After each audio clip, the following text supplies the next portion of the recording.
यहाँ अब कुछ उन बातों के हवाले से आपसे गाइडलाइन देना चाहूँगी कि किन चीज़ों को अवॉइड किया जाए या क्या चीज़ें प्रिवेंशन के तौर पे करनी चाहिए, हम क्या चीज़ें अपना कर इस चीज़ से बच सकते हैं कि अगर है किसी को ये प्रॉब्लम ड्यू टू ओवरबर्डन है, ओवर एग्जर्शन है, या यूँ कह लीजिए कि एजिंग फैक्टर की वजह से है। एक तो ये कि टू डू लिस्ट बनाइए, जैसा कि मैंने आपको बताया कि अपने काम की लिस्ट बना लीजिए और आपको पता होना चाहिए कि ये काम आपने करने हैं। आप जब लिस्ट आउट करेंगे आपके माइंड में रहेगा और फिर आप देख भी सकेंगे उसको।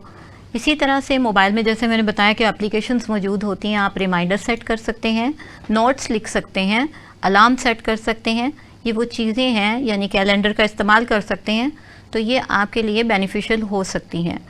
फिर इसके अलावा सोशल जो गेटअप और गैदरिंग्स होती हैं, इसमें ज़रूर हिस्सा लीजिए, क्योंकि ये वो चीज़ें हैं जो आपको बर्डन से हटाने में मदद करती हैं। आप स्किप आउट कर देते हैं उन चीज़ों को जो कि आपके लिए स्ट्रेस का बायस बन रही हैं, तो ये चीज़ें अपनी ज़िंदगी में शामिल कीजिए। फिर इसी तरह से ब्रेक दीजिए अपने माइंड को, जब आप ओवरबर्डन हो जाएं थोड़ा सा रिलैक्स कीजिए। ये नहीं कि आपने सोचा कि आपने काम करना है तो आप पूरा काम ही करना है, थोड़ा सा रिलैक्स करें। आउटिंग जो है वो बहुत ज़रूरी है ऐसे पर्सन के लिए जो ओवरबर्डनड हों। तो ये वो चीज़ें हैं जो करके आप बच सकते हैं इन चीज़ों से। फिर इसके साथ ही साथ डाइट का जो है वो अपना ख़ास ख्याल रखिए डाइट का, क्योंकि आपकी डाइट में विटामिन B12 का होना ज़रूरी है। वो उसमें आप एग्स का भी इस्तेमाल कर सकते हैं। आपको मैंने बताया कि आप सेब का इस्तेमाल करें, वो फ़ायदेमंद है। नट्स का इस्तेमाल कीजिए। यहाँ एक चीज़ डार्क चॉकलेट के हवाले से रिसर्च के मुताबिक इसमें भी वो तमाम चीज़ें मौजूद होती हैं, जिंक की काफ़ी मिकदार होती है और फिर बहुत सारी ऐसी चीज़ें होती हैं जो कि हमारे माइंड के लिए ज़रूरी होती हैं। नाज़रीन, जैसा कि मैंने आपको बताया कि हमारे एनाटॉमिकल जो न्यूरोलॉजिकल स्ट्रक्चर्स होते हैं वो डैमेज कर जाते हैं, तो उनको रिस्टोर करने के लिए, उनको बेटर करने के लिए हमारी डाइट में इन चीज़ों का होना बहुत ज़रूरी है। इसके लिए जैसा मैंने अखरोट का जिक्र किया, पम्पकिन सीड्स के हवाले से आपको बताती चलूँ कि हम सुनते आते हैं अपने बड़े बूढ़ों से ये बात कि क्या है कि वो जो चारों मगज़ होते हैं, ये वो चीज़ है जिनके हवाले से आपको बता रही हूँ। जैसे पम्पकिन सीड्स के हवाले से मैंने बताया कि ये वो बीज होते हैं कि अगर आप इसको अपनी डाइट में शामिल करते हैं, जो आपके माइंड को, आपकी मेमोरी को बूस्ट अप करते हैं और आपकी कंसंट्रेशन पावर जो है वो अच्छी हो जाती है। इसी तरह कॉफ़ी का इस्तेमाल भी इसमें फ़ायदेमंद होता है। फिर इसके अलावा ये चीज़ भी होती है कि आप देखें कि जहाँ हमने बहुत सारी बातें डिस्कस की, तो याददाश्त का कमज़ोरी या चीज़ों को भूल जाने वाला जो पर्सन होता है, उसके लिए मल्टीटास्किंग करना जो है वो बहुत मुश्किल होता है। वो एक वक्त में मुख्तलिफ काम नहीं कर पाता, क्योंकि जहाँ जहाँ कंसंट्रेशन, देखिए कंसंट्रेशन मांगता है हर काम। अगर आप 3 काम इकट्ठे कर रहे हैं, बहुत सारे लोग करते हैं कि एक ही वक्त में 2-3 काम निपटा रहे होते हैं, लेकिन हर पर्सन के लिए ये पॉसिबिलिटी नहीं होती, क्योंकि हर इंसान की माइंड की जो कैपेबिलिटी होती है वो डिफरेंट होती है। कोई शख्स जो है वो स्ट्रेस ज़्यादा ले सकता है, कोई नहीं ले सकता है, कोई बर्डन का शिकार हो जाता है। तो ये चीज़ें जो हैं बहुत ज़्यादा मैटर करती हैं। फिर जैसे मैंने बताया कि नींद जो है उसका पुरसकून नींद का होना, 7 से 8 घंटे की नींद अगर आप नहीं लेते हैं तो फिर ये चीज़ भी कॉज बनती है कि फिर आप भूलने लगते हैं, बिकॉज़ टाइम की कमी होने लगती है ज़िंदगी में।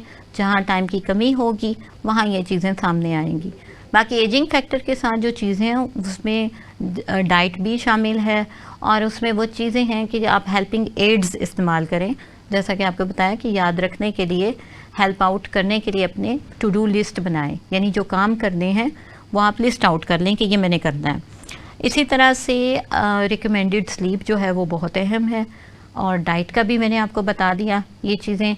मेडिसिन के हवाले से मज़ीद आपको बताती चलूँ कि बीइंग ए होम्योपैथ, मैं ये समझती हूँ कि जब किसी को याददाश्त की कमज़ोरी का प्रॉब्लम होता है और उसकी वीक मेमोरी होती है, अब अगर वो कुन जहन की तरफ जा रहा है पर्सन, यानी उसका डल माइंडेडनेस भी आ रही है साथ में, तो ब्राइटा कार्ब is the good medicine, top of the list medicine, कि वो तमाम ग्लैंड्स पे भी काम करती है और इस तरह के तमाम इश्यूज़ जहाँ डीजेनरेटिव प्रोसेस आ रहे होते हैं वहाँ पर ये बेहतरीन काम करती है और पेशेंट बिल्कुल बेहतरी की तरफ आना शुरू हो जाता है। इसी तरह से अगर ब्रेन फैग का शिकार हो रहा है तो जिंकम मेट हमारी मेडिसिन बहुत अच्छी है। और अगर जैसा कि एनाकार्डियम के हवाले से आपको बताती चलूँ, जो कैशियो नट से तैयार की जाती है, जिसे काजू कहा जाता है, उससे तैयार की जाती है। नाज़रीन, बहुत ही बेस्ट मेडिसिन है माइंड के हवाले से, वीक मेमोरी के हवाले से, याददाश्त की कमज़ोरी के हवाले से, ओवर बर्डन होने के हवाले से कि परेशानी और कन्फ्यूजन का शिकार है पर्सन और कंसंट्रेशन नहीं हो रही, तो एनाकार्डियम बहुत अच्छी मेडिसिन है। वो यंग पर्सनस में भी इस्तेमाल हो सकती है और ओल्ड पर्सनस में भी। अब ओल्ड पर्सनस के हवाले से बात हुई तो ओल्ड में आपको बताती चलूँ, एम्ब्रा ग्रेशिया हमारी मेडिसिन बहुत अच्छी है, जो कि इस सिलसिले में इस्तेमाल होती है कि जो कन्फ्यूजन की कैफियत में और वीक मेमोरी में इस्तेमाल होती है। यहाँ एक और पॉइंट आपसे डिस्कस करती चलूँ और आपको बताती चलूँ कि जहाँ कन्फ्यूजन आ जाती है, जब इंसान फॉरगेटफुलनेस का शिकार होता है तो कन्फ्यूजन की कैफियत आ जाती है, उसकी डिसीजन मेकिंग पावर जो है वो भी वीक होने लगती है, उसकी सजेस्टिवनेस जो है उसके अंदर से ख़त्म हो जाती है। यहाँ इसको मज़ीद क्लियर करते हुए आपको बताती हूँ कि सजेस्टिवनेस यानी कि आप किसी को सजेशन देने के भी काबिल नहीं होते हैं, बिकॉज़ आप भूलते हैं बातों को, आप फोकस्ड ही नहीं है, आपका माइंड ही पूरी तरह कंसंट्रेट नहीं कर पा रहा किसी चीज़ पे, तो आप किसी को कैसे सजेस्ट कर सकेंगे कोई भी चीज़, या आपके लिए डिसीजन लेना कैसे ईजी हो सकेगा।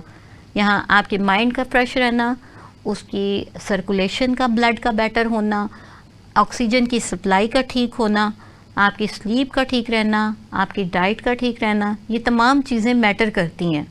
इसी तरह से अगर आप जैसा कि ओवर बर्डन होने के हवाले से बहुत सारी बात की मैंने, और ओवर एक्सर्शन के हवाले से दो चीज़ें हैं। ये ओवर बर्डन हो जाना है कि बहुत ज़्यादा काम का जो है वो स्ट्रेस ले लेना, बहुत ज़्यादा काम इकट्ठा हो जाना, और ओवर एक्सर्शन ये है कि इकट्ठा नहीं हो जाना बल्कि आपने ज़रूरत से ज़्यादा काम कर लिया है। जैसा कि इसकी एग्ज़ाम्पल आपको देती चलूँ, रूटीन में हम बहुत सारे काम कर रहे होते हैं, कभी बाहर जाते हैं कोई भी टास्क परफॉर्म करने के लिए, लेकिन क्या होता है कि कभी हम कोई सफ़र करते हैं, कोई लंबा सफ़र करते हैं, वो ट्रेन में कर रहे हैं, तो बहुत सारी इमेजरी आपके सामने से गुजरती है, आपकी आंखें वो बहुत सारे मनाजिर इकट्ठे देखती हैं, तब आपकी आंखें दुखन का शिकार हो जाती हैं। या आप एक लॉन्ग मूवी देखते हैं तो उसमें भी ऐसा होता है कि आपकी आंखें थकने लगती हैं। तो ये वो चीज़ है जिसके हवाले से मैं बात कर रही हूँ, ओवर एक्सर्शन हो जाना। दैट इज़ द केस कि जब ये चीज़ें होती हैं तो फॉरगेटफुलनेस आती है। इसमें भी होता है कि इंसान भूलने लगता है, और फिर ऐसा ही होता है कि आपने अपने सब्जेक्ट के जो वो तमाम चीज़ें जो पहले कभी पढ़ी थी, फॉर एग्ज़ाम्पल आपने लिटरेचर पढ़ा, आपने कोई 25-30 के करीब बुक्स पढ़ी, लेकिन जब आप याद करने लगते हैं तो आपको याद ही नहीं आता आपने क्या पढ़ा, या कौन कौन सी बुक्स थी, या उसमें कौन सा कॉन्टेक्स्ट था, या कौन सा रेफरेंस था। ये वो चीज़ें हैं जो एट्रीब्यूट्स जो हैं स्लिप होने लगते हैं। तो ये मेमोरी की कुछ जो हैं वो सिलसिले हैं कि जिसकी वजह से ऐसा होता है और इंसान भूलने का शिकार होने लगता है। इसमें आपको बताया कि दो तरह की जो है वो वीकनेस आती है कि लॉन्ग टर्म जो है वो मेमोरी लॉस होता है, शॉर्ट टर्म मेमोरी लॉस होता है। लेकिन मेमोरी लॉस तो मेमोरी लॉस है नाजरीन। तो ये आपको यहाँ एक मैसेज देना चाहूँगी कि अपना बहुत सा ख्याल रखिए, और ये कि कंसंट्रेट कीजिए, जान है तो जहान है, ओवर बर्डन हो के ज़िंदगी मत गुजारिए।